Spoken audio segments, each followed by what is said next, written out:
O lugar que é bom pra mim é onde eu quiser estar.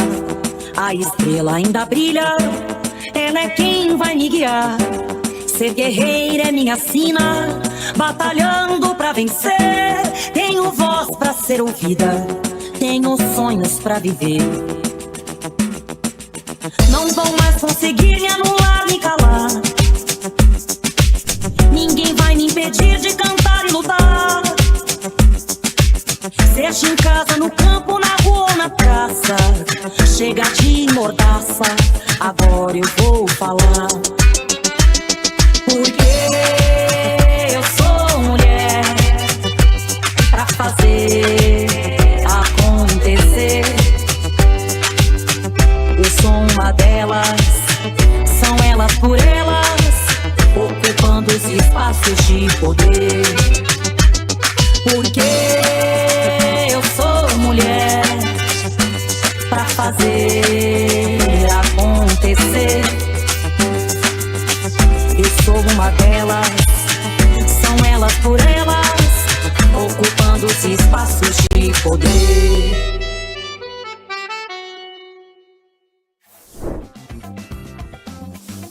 O tema da aula desta quinta-feira é Mulheres no Sistema Bancário Brasileiro, com Thaís Menezes, bancária e secretária de comunicação do PT em Cajamar, São Paulo.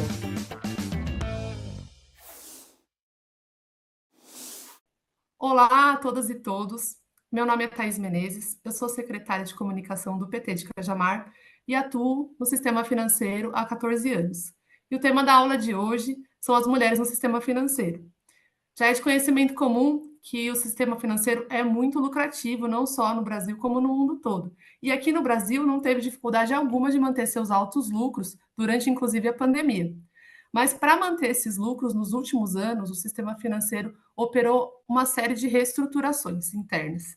Duas grandes, que eu queria destacar aqui, que tem a ver com como que as mulheres se inserem no sistema financeiro atualmente. Uma que ocorre há mais tempo e que já é notável para até os usuários do sistema financeiro é uma reestruturação na forma de trabalho. Antes a gente frequentava uma agência bancária ou quando a gente buscava um atendimento bancário, a gente tinha uma série de serviços que eram prestados pelos bancos e aquilo não gerava um incômodo na instituição financeira. Não necessariamente um serviço que gerava um lucro imediato como a venda de um produto. Então, o bancário ele era conhecido como um trabalhador que resolvia problemas dos trabalhadores que acessavam o sistema bancário, que eram bancarizados. De um tempo para cá, teve uma mudança de chave no que os bancos cobram do trabalhador do sistema financeiro. E agora, a cobrança é que a gente seja vendedores. O bancário passou a ser vendedor, a bancária passou a ser vendedora de alguns anos para cá, e aí, é claro, o que é cobrado desse bancário, dessa bancária, são qualidades, são competências bem diferentes daquelas de quem compensava cheque, de quem lidava com serviços bancários. Nesse contexto de que o bancário virou um vendedor, foi exatamente aí que a mulher ingressou massivamente na categoria bancária. E é claro, o sistema financeiro soube aproveitar as características envolvidas socialmente pelas mulheres, no mundo que é machista, a seu favor para extrair a maior lucratividade possível da mulher no sistema financeiro. E aí, o que a gente está falando? A mulher entra no sistema financeiro como uma vitrine no sistema financeiro. Então, é aquela questão da gerente do banco, que é a pessoa que usa o salto alto, a pessoa que tem que ter um padrão de beleza, tem que estar maquiada, tem que estar com as unhas feitas, tem que estar com o cabelo feito, enfim, tem que estar com a roupa mais do que apresentável. Ela passa a ser tratada muitas vezes como um produto no mercado financeiro. Um exemplo muito grande disso foi uma propaganda que uma instituição financeira muito grande, um banco muito grande aqui no Brasil, veiculou em outdoors nas ruas em 2015, que colocava assim, era uma bancária deitada com um vestido curto, mostrando as suas pernas. E aí tinha uma frase embaixo da foto da bancária, dizendo assim, fulana de tal, abra uma conta com ela. Ou seja, colocando aquela bancária, era assim, fulana de tal, gerente do banco X, abra uma conta com ela. era como se o banco estivesse apresentando aquela trabalhadora bancária como um produto a ser vendido para os seus clientes. E, é claro, os atributos dela não eram atributos relacionados à função, mas era uma moça deitada, né, com um vestido curto totalmente não relacionado à atividade bancária. Esse foi um dos maiores exemplos disso que eu estou falando aqui. Teve todo um combate do movimento sindical bancário e do movimento feminista, né, para derrubar essa propaganda, e conseguiu na época, mas ela ilustrou bem essa mudança que a gente está falando e como que a mulher se inseriu nesse contexto de vendedora de produtos no sistema financeiro. Eu trabalhei já no setor privado, né? Hoje eu trabalho no banco público, mas eu trabalhei 4 anos no setor privado. Eu trabalhei num setor comercial de uma financeira que, não por acaso, um critério, se você olhasse lá para mais de 100 trabalhadoras no andar que eu trabalhava, um critério era ser magra, alta e ter o padrão de beleza branco. Se não era branca, tinha que se assemelhar a uma mulher branca. E é muito triste porque realmente não tinha espaço para diversidade nenhuma naquele espaço. Então, é uma prática muito antiga no sistema financeiro. Além dessa reestruturação na forma de trabalho que torna o bancário e a bancária vendedores e coloca a mulher nessa posição também de produto nas instituições financeiras, teve uma reestruturação no modelo das agências. Antes a gente entrava numa agência bancária, ela era gigantesca, tinha uma equipe muito grande de bancários e bancárias trabalhando lá, e agora, de um tempo para cá, elas são compactas, com poucos funcionários sobrecarregados e ainda por cima multicanais, que tem a ver com a digitalização do mundo, não só do sistema financeiro. Então, aquele bancário, aquela bancária sobrecarregada, tem que atender o cliente não só presencialmente, mas em vários canais. Tem que atender pelo WhatsApp, pelo e-mail, pelo chat do aplicativo do banco, da instituição financeira, e tem uma sobrecarga de trabalho muito grande. É claro que as mulheres, nessa questão, acabam sendo as mais impactadas. Por quê? Porque a mulher é conhecida por ter uma polivalência, né? Que é um resultado da nossa sobrecarga de trabalho, da nossa dupla, tripla jornada de trabalho, que a gente desenvolve essa capacidade grande de bancários e bancárias trabalhando lá, e agora, de um tempo para cá, elas são compactas, com poucos funcionários sobrecarregados e ainda por cima multicanais, que tem a ver com a digitalização do mundo, não só do sistema financeiro. Então, aquele bancário, aquela bancária sobrecarregada, tem que atender o cliente não só presencialmente, mas em vários canais. Tem que atender pelo WhatsApp, pelo e-mail, pelo chat do aplicativo do banco, da instituição financeira, e tem uma sobrecarga de trabalho muito grande. É claro que as mulheres, nessa questão, acabam sendo as mais impactadas. Por quê? Porque a mulher é conhecida por ter uma polivalência, né? Que é um resultado da nossa sobrecarga de trabalho, da nossa dupla, tripla jornada de trabalho, que a gente desenvolve essa capacidade, né, de fazer a gestão do nosso tempo e de desenvolver múltiplas tarefas ao mesmo tempo.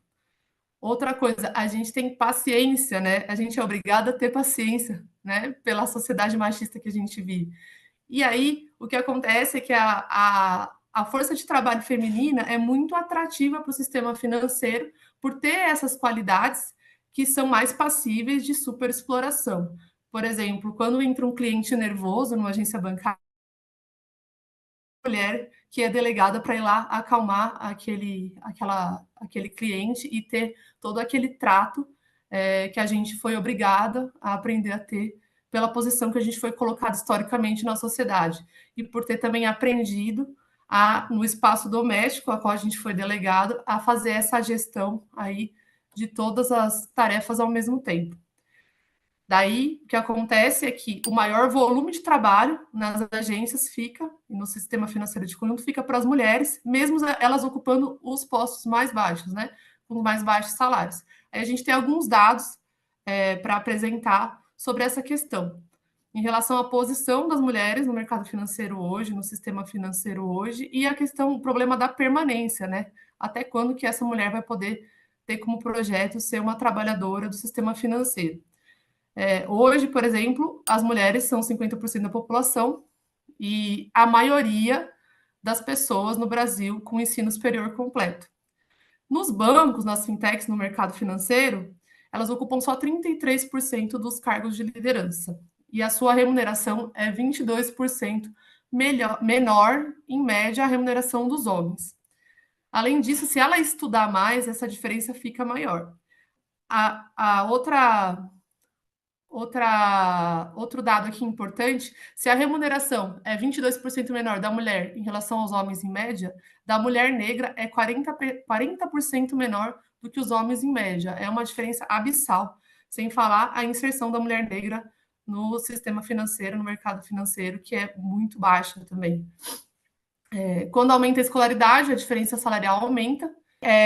A gente tem um dado aqui de que o salário das mulheres com ensino superior é 77% menor do que o salário dos homens com ensino superior, o que dificulta a permanência das mulheres no sistema financeiro, já que elas se qualificam e não conseguem ter esse retorno, porque a dificuldade de ascensão da mulher é muito grande.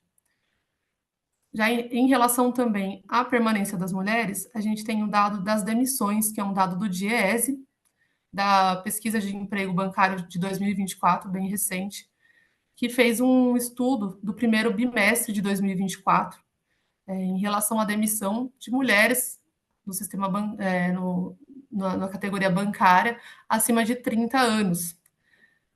Esse primeiro bimestre do ano de 2024 apresentou um saldo de redução de 389 homens na categoria. Já de mulheres, teve uma redução de 789 mulheres na categoria acima de 30 anos. No geral, então, a categoria criou até empregos, mas criou empregos só para mulheres abaixo de 29 anos de idade. Aquela velha história da gente se tornar descartável a partir de uma idade também tem a ver um pouco com o etarismo que recai muito mais sobre a mulher do que sobre o homem. Então, quem mais perdeu emprego no setor bancário foi a mulher acima de 30 anos. Isso dificulta muito a nossa permanência no sistema financeiro, porque a gente não sabe até onde ela vai, principalmente se o seu emprego no sistema financeiro for no setor privado. Por outro lado, a categoria bancária é pioneira na defesa da igualdade de oportunidades entre homens e mulheres, e a gente tem orgulho de dizer que teve uma trajetória muito bonita de luta dos bancários, das bancárias, para que a gente chegasse até aqui sendo um modelo, tanto na nossa convenção coletiva geral de direitos para todos os bancários, quanto nesse combate aí à desigualdade de gênero na nossa categoria. A gente tem um muito bonito, que foi no ano 2000, já fazem quase 24 anos, né? Que a gente teve uma cláusula incluída na nossa convenção coletiva sobre igualdade de oportunidades e se instituiu isso numa mesa de negociação e que esse tema agora foi derivado por todos os anos e a gente tem alcançado conquistas, né, nesse aspecto da nossa convenção coletiva desde 2000, que foi um marco muito importante. A gente tem a licença maternidade de 180 dias, inclusive para casais homoafetivos, que impacta muito positivamente para a mulher. E também a licença paternidade de 20 dias, que também é muito positivo para a mulher, porque a gente sabe muito bem o quanto que a gente precisa da divisão de tarefas, né? Principalmente em relação à maternidade. E recentemente conquistamos o nosso programa Basta, que é um programa de prevenção à violência doméstica, tem uma ampla rede de apoio, e aí tem o jurídico à disposição, e aí o melhor é que a gente tem advogadas, a gente tem profissionais que têm aquele olhar de não culpabilização da mulher e que estão acolhendo denúncias de bancários do país todo sobre agressão, violência contra a mulher, mesmo que não seja no âmbito do trabalho, seja no âmbito doméstico, e já atendeu a 357 cidades até agora. E, recentemente, também conquistamos uma cláusula no nosso acordo de combate ao assédio sexual, que tem sido um apoio muito importante para a gente poder fazer essa luta na categoria e mostrar a importância de reconhecer o assédio no local de trabalho e de enfrentar ele da devida forma, que é coletivamente. Algumas dessas conquistas, elas foram arrancadas numa conjuntura meio difícil para os trabalhadores, em especial para as trabalhadoras no Brasil, que foi uma conjuntura pós-golpe, a nossa presidenta Dilma Rousseff, e que assumiu o Temer depois do Bolsonaro e com as suas reformas neoliberais. E logo em seguida teve a pandemia, que teve um impacto muito maior para as mulheres, a gente sabe disso. Então, nesse período mesmo, com as reformas, a reforma trabalhista, que ameaçou muito o emprego no setor privado e impactou muito as mulheres, e a reforma previdenciária, né, que tirou a nossa perspectiva da aposentadoria por tempo de serviço. Então, as trabalhadoras que estavam lá trabalhando desde jovens, com a perspectiva nesse cenário que eu falei que é muito difícil para a mulher bancária, assim como é para a mulher no resto do país, estavam lá com aquele horizonte de aposentar com 50 e poucos anos por causa do tempo de contribuição. Essa perspectiva simplesmente se encerrou com a reforma previdenciária de Jair Bolsonaro e tornou mais difícil ainda a permanência no sistema financeiro, porque às vezes a mulher já estava ali no limite, né, só esperando para a aposentadoria, e agora postergou a idade para que ela possa aposentar, pois não existe mais a aposentadoria somente por tempo de contribuição. Então, mesmo com essas reformas, com essa conjuntura muito difícil, as bancárias e os bancários conseguiram manter o seu acordo coletivo intacto nesses anos pós-golpe, né?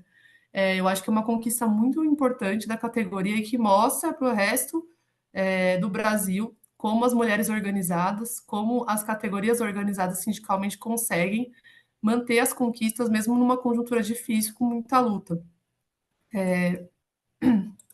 A gente teve também algumas conquistas durante a pandemia, que foi uma ação nossa sindical para manter algumas garantias do trabalho remoto, que foi muito difícil para as mulheres, que foi o desafio de conseguir trabalhar em casa e manter o cuidado com si própria, o cuidado com a família, com os filhos, e não enlouquecer, né? Não cair aí nas estatísticas mais perversas da saúde mental.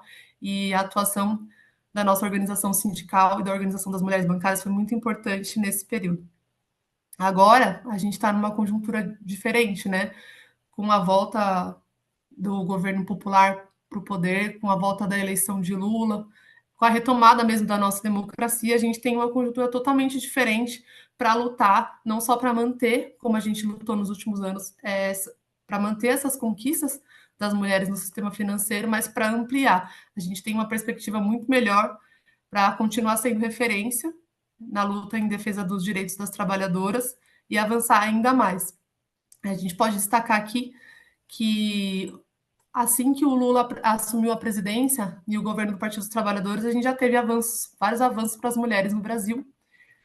O que está mais assim, em destaque ultimamente é a Lei de Igualdade Salarial entre os Gêneros, que teve uma participação sindical muito importante de várias categorias e também com destaque para a categoria bancária, que batalhou para que essa lei fosse aprovada, e agora a gente segue na batalha para que ela seja implementada em todas as categorias no Brasil. No início também do mandato do presidente Lula, foram indicadas 2 mulheres para presidir os 2 bancos públicos, a Caixa Econômica e o Banco do Brasil, e isso representou um avanço muito grande para as mulheres no Brasil e também dentro do mercado financeiro. Até hoje, o impacto da presidência do Banco do Brasil ainda ser ocupado por uma mulher é muito grande, reflete internamente também nas trabalhadoras da instituição, e foi uma conquista importante da retomada da nossa democracia com diversidade. Algumas ações de destaque do governo Lula, como os programas sociais, sempre com recorte voltado para as mulheres.